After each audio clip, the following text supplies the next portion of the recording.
Welcome back, everybody. I think a lot of people hear Men's Health Clinic and don't really know what to expect. I've talked to a few people who went to Game Day Men's Health Solon, and they all said the same thing. It wasn't what I thought. It's not awkward, it's not rushed, and nobody's trying to sell you stuff you don't need. Board-certified medical staff actually sit down with you, go through your labs, and explain things like T levels, weight loss, and even ED in a way that makes sense. It's just straightforward healthcare. If you've ever been curious, Game Day Solon is the best first step. Bull, you set up Brenden Sorsby before the break. You want to tee us off here? Brenden Sorsby is a quarterback who was transferring to Texas Tech. He admitted a gambling problem. It's come out that he bet on games at Indiana when he was there. Even though he bet on them to win, that's still problematic. He's going to rehab for a gambling addiction. I'm sure he's not the only person with a gambling addiction in sports. I'm sure it's pretty common. He's apparently a very talented player. I didn't know much about him. I mentioned yesterday, I texted Dean Brugler. I said, is he a first-round talent? He said in his opinion, he's a day 2 talent. Yesterday, you and I both agreed we would use a third-round pick in the supplemental draft. I thought about it more since then, and I decided the Browns have enough baggage in their quarterback room. Even though the guy's got some talent, and even though I don't think they have an answer at quarterback, I changed my mind. And I would not use you know what? I wouldn't use any pick on him, period. Not even a 6th or 7th, because you don't need more baggage in the quarterback room. So that's how I feel about it. G, go ahead. I kind of saw this. I didn't really think too much of it because I've seen Sorsby play. I think he has some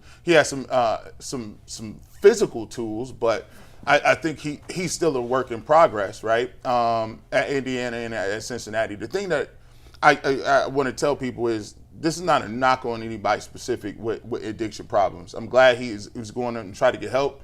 He reached out to people, and hopefully he gets what he needs in order to be, to get back on track. I think he's going through something with the NCAA, and he's trying to get back to play. So, but for me, I didn't think much of it, but I wouldn't touch it with a 10-foot pole. And it's not anything against him specifically. It's just the simple fact that I've been here where we just went through the Class A stuff, and with baseball. And the thing about gambling is, that is something that people deal with now. People deal with it, long term. And when addiction comes, it's not something you can just say, "Oh, I'm healed from it." It's something that, me dealing with addiction in other different places is always something that'll trigger that. It puts you're never completely healed. And for me, not saying that he can't get to a point where he's functional, I just think for the Cleveland Browns, I can't have my quarterback room, and I can't have, especially at that position. At quarterback, I can't have the constant questions about, you got to think about it. Oh, he throws 2 picks. All of a sudden, it's all the jokes and the extra stuff. And then you put him in the quarterback room, and you're like, oh, well, you got, Shedeur Sanders, who he has a quote unquote crazy fan base, and then you got this Sorsby guy who is in rehab, and then you got Deshaun Watson, who does he have any more allegations? Like, you're not setting yourself up in your coach for an opportunity to really just get a clean runway to coach football and do something. No knock against him, but in terms of me putting draft capital, future draft capital for somebody who I don't even know is going to get suspended, don't know where he's at in this process, don't really think that he has the amount of tape that's out there, and is a guy who is already a day 2, in my mind, a day 2 prospect, I just can't do it. Now, I want him to get the best out.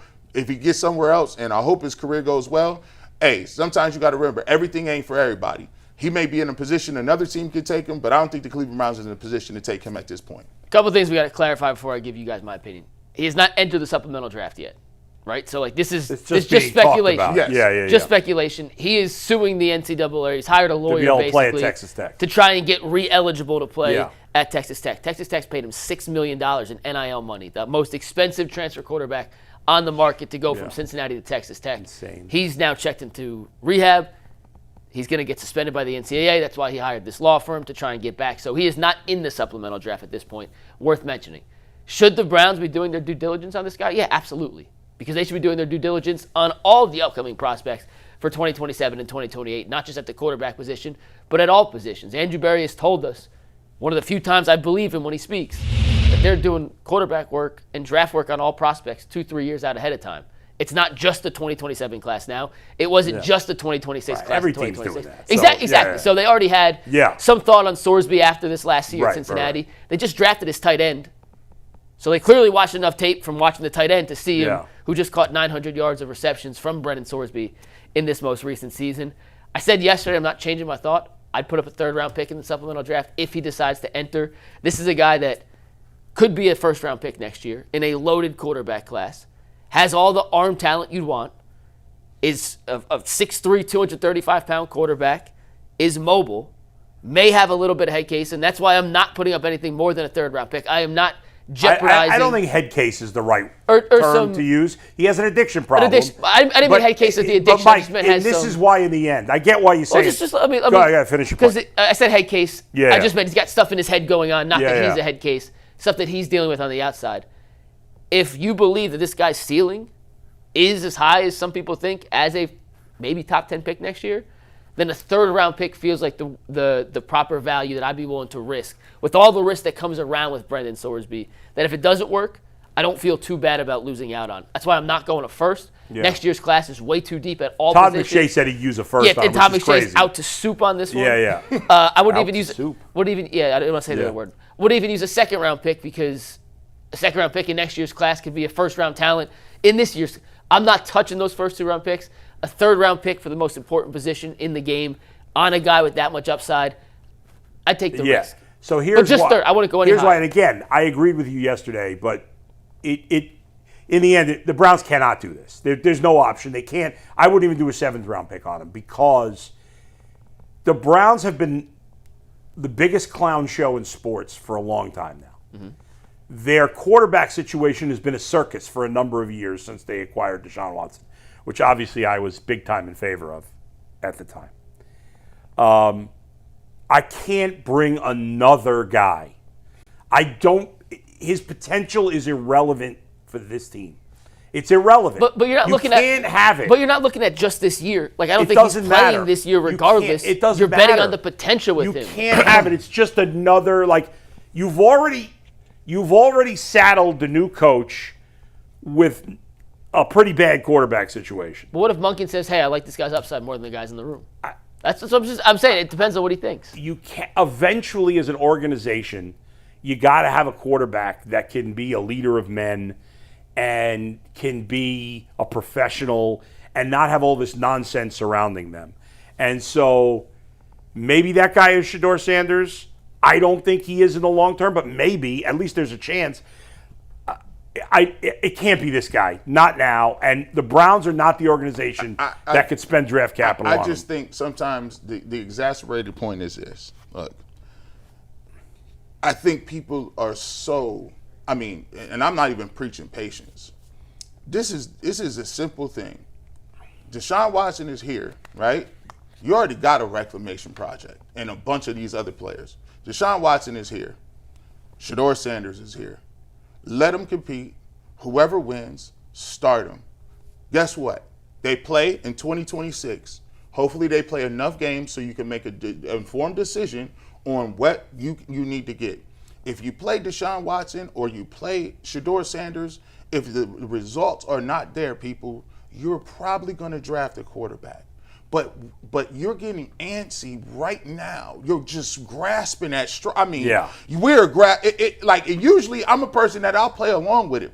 But you're talking about a person who has some personal issues that he got to get under control, and he even got to go through the NCAA. When you talk about they suspended Terrell Pryor for tattoos. Mm-hmm. He went in the supplemental draft and then had to sit out. And think about this, first of all, if this guy were a lock, no-brainer, top 10 pick, maybe I'm thinking differently about it. But he's not. I think Brugler's lower on him than everyone else. Well, most people had him as a first-round pick. Whatever. He's clearly not a lock to be in the top quarterback with all these drafts. And it's just that there's just too much. We don't even know if he's going to play this year, and then he's suspended for a year. How long are you going to wait? I'm not pounding the table saying the Browns have to do this. And I would say the same thing if it was the Cardinals, the Dolphins, anything he's a quarterback. Those are different situations. But I'm just saying his upside as a player, and I'm not going to pretend I've seen every Brenden Sorsby tape. Watched a couple of games. I liked what I saw.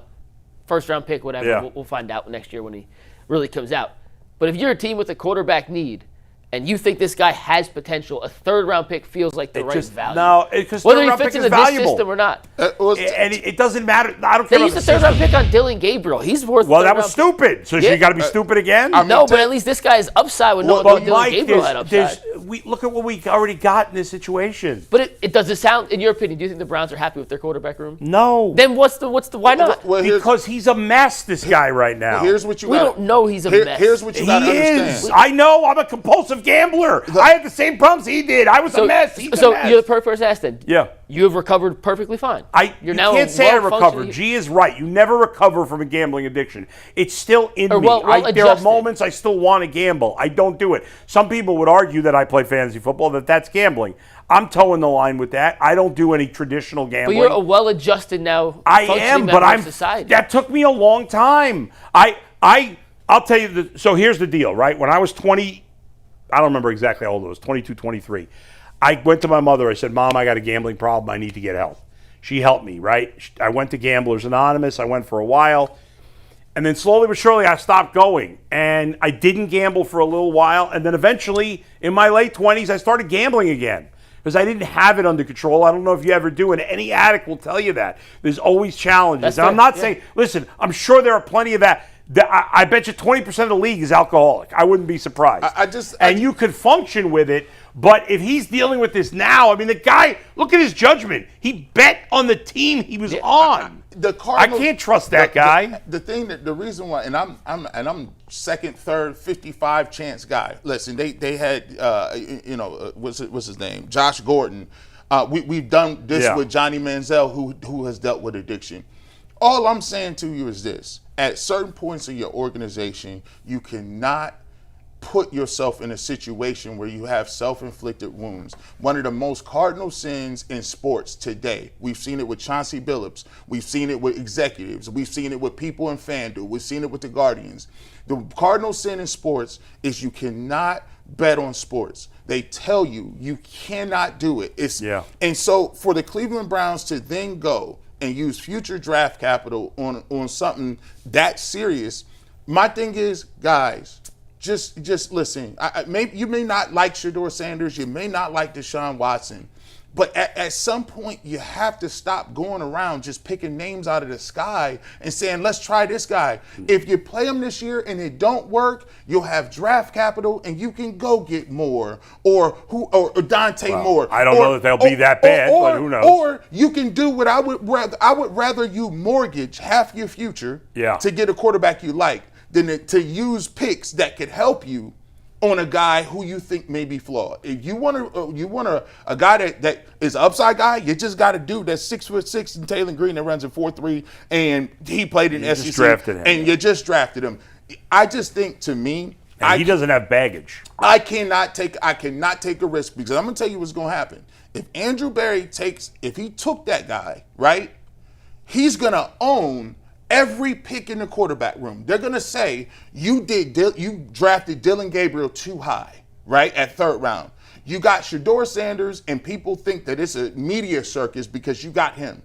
You got Deshaun Watson, who you refused to cut after everything that came with it. And then you compounded it by going to get a guy who you don't even know is going to play, is able to play, is not going to be suspended, and has a major problem. So if it don't work, guess what's going to happen? You're sitting here, you have to own that whole room. And do you want to do that with a first-year head coach? I say no. I'm going to step away. Maybe some other team takes a look at it. It has nothing to do with Deshaun, Shedeur, Dylan, or Taylor. That is outside of the way I'm thinking with the Sorsby thing. I just think it's the most important position in sports. If you can get a discount on a guy, a third-round pick for a first-round talent. Yeah, we get what you're saying. If you're especially if the doctor may not be the right word. If the Browns think he's a first-round talent, we don't know that. Obviously. And if they think he's the best quarterback coming out, then they should put a second-round pick up if they do. I don't know how they're thinking. But if you can get the psychologist, the doctors, whoever to say, we don't think, because you're right. There's no way a psychologist could say that. Well, someone's got to clear off on it before he goes back to college or whatever. that person was just guessing. So my point is, if you feel comfortable on that side of the equation, I should have clarified, because that does make, if you feel comfortable that the gambling the addiction, you could handle that, and you could curb it at least, for whatever the right word is, and I'll defer to you on that. You can't. Then You can't, Mike. That's the thing. Like, I could con any psychiatrist into thinking I don't have a gambling some problem. team's going to draft this guy whether it comes out this year or understand next that. year. So, but those teams don't have a clown show like the Browns. Yeah, I think what Bull's trying to make maybe a point is, like, if he does get his second chance, It's got to be. Maybe let it not be the Browns, because I Yeah. don't think the Browns are going to give him It's that enough. But you don't already. think Todd Monken now is here to help change the culture think and Todd- be the reason We that have it's no not a idea clown what show Todd moving Monken forward? do. No. First of all, nobody wanted Todd Monken. Now we're talking about him like he's a god. I was which asking. is It's funny, a new coach, so that changes the culture for better or worse. no Deshaun matter Watson's what. starting for the Browns. There's no doubt in my mind if he's healthy that he's starting for the Browns. I don't like it, but I'm convinced that he's starting for the Browns. I didn't hear what you said there. I said I'm convinced Deshaun Watson's starting for the Browns if he's healthy this year. And to help you out a little, I don't Yeah. think there's a problem them doing due diligence. I just think sometimes the opportunity and the space and the time of where you at Yeah. just don't add up, and I don't think it add up for the Browns to do the move.